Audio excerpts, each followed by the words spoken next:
అన్న ఉండగా ఇట్లుండగా ఏమందుము, దేవుడు దేవుడు మన ఉండగా పక్షమునుండగా మనకు విరోధి ఎవడు? మనకి విరోధి ఎవడు?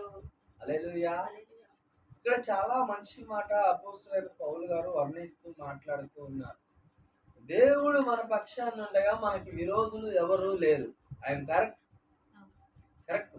కానీ మన పక్షాన ఉండాలి, దేవుడు మన పక్షాన ఉండాలని ప్రతి వ్యక్తి, ప్రతి విశ్వాసిగా ఎదుగుతున్న ప్రతి మనుష్యుడు, ప్రతి చిన్న పిల్లలు కానివ్వండి, నడి వయసు కలిగిన వారు కానివ్వండి, ముసలి వారు కానివ్వండి, ఎవరైనా కోరుకునేది ఏంటంటే దేవుడు మన పక్షాన ఉండాలి, దేవుడు మన పక్షాన కార్యాలు చేయాలి. నీవు నాకు పక్షానుండగా ఉంటే నాకు విరోధులు ఎవరూ లేరని ఇక్కడ పౌలు గారు మాట్లాడుతూ ఉన్నాడు. కానీ ఆ మాట మాట్లాడుతూ 35వ